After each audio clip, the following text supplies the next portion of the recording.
Well,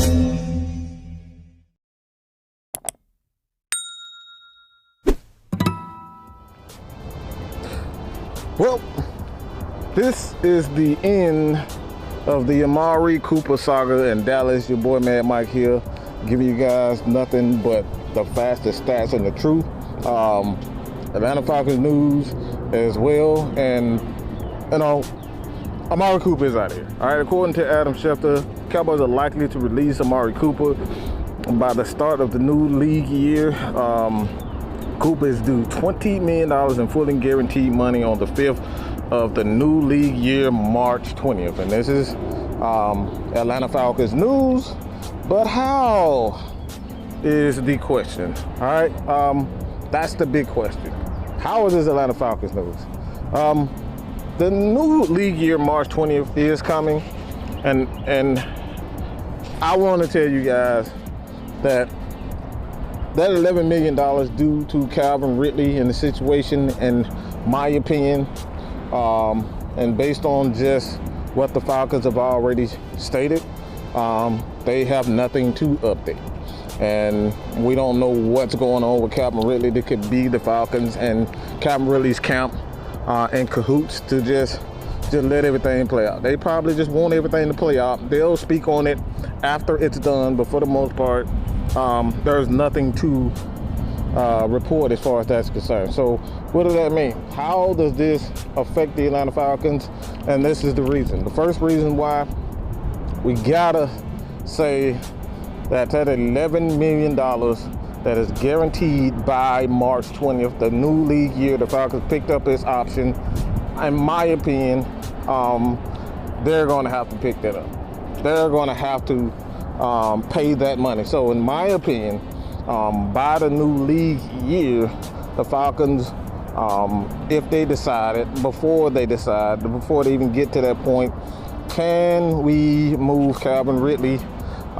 That's going to be the case. Obviously the first one is the $11 million guaranteed to Calvin Ridley, but two, the Falcons don't have a lot of money at the current moment. So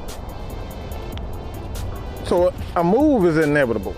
Let's just call it, what it is. Whether it's extending Matt Ryan, trading Matt Ryan, extending Grady Jarrett, trading Grady Jarrett, Debo, trading Debo, extending Debo, or just letting it play out. Guys like Foye Oluokun is going to receive a ton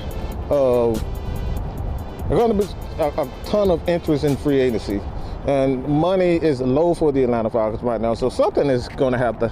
All right, and you got a guy like Amari Cooper. If he is a guy that has been one of the best wide receivers in the game, if the Cowboys decided that he's no longer here or valuable to the team, especially with a $20 million cap hit, that's huge. All right, that's absolutely huge. And getting rid of him just states to me that the Cowboys want to go to a younger, and a lot of receivers just, like, at this point, which one of these guys are worth the $20 million? Because when you look at Julio Jones got paid and he didn't get up injured. And the Titans are going to have to make a decision on whether or not he or A.J. Brown are those guys that they want to commit to in the future, as well as the quarterback and Ryan Tannehill. But they have a lot of, quarterbacks are just, at this point in time, I don't know what's going to happen. I really have no idea, but I will say this. Teams are reluctant to pay a lot of these quarterbacks, $15, $20 million. $20 million. You look at even the Saints, they cap hit, and that cap, their salary cap, they still have a lot to go. I think they have like $40 to $50 million that they have, even when they restructured Mike Thomas and Ramchak's contract. They still have a lot to go. So when you talk about these wide receivers and their contracts, man, I just don't think the Falcons are in place to, to get out here and pay another quarterback, wide receiver like Calvin Ridley, $15 to $20 million, somewhere in that range. wide receivers, in my opinion, in this new NFL, especially when you have, you know, quarterbacks who are mobile, who are able to move around and, you know, play a lot of RPO. You got running backs as a premium on offensive linemen and defensive linemen. I just don't see what's the point or how the Falcons can decide that they want to pay Calvin Ridley, you know, anything more than $15 million, $11 million, $15 to $20 million plus.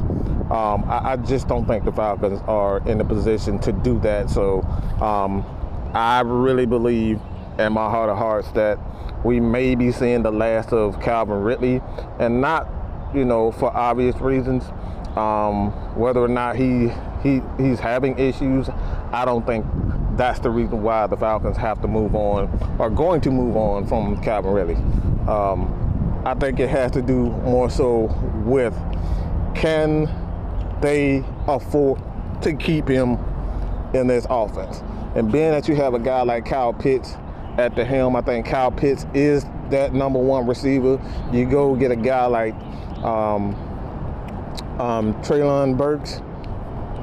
He's a big receiver, as well as Drake London. Those guys are going to fall. So I don't think the Falcons are in a position where they must focus on re-signing Calvin Ridley. I think they can win without Calvin Ridley. They won 7 games without Calvin Ridley, and I think that's going to continue. So with that being said, especially on the defensive side, you go out, you draft guys in the first round, a guy like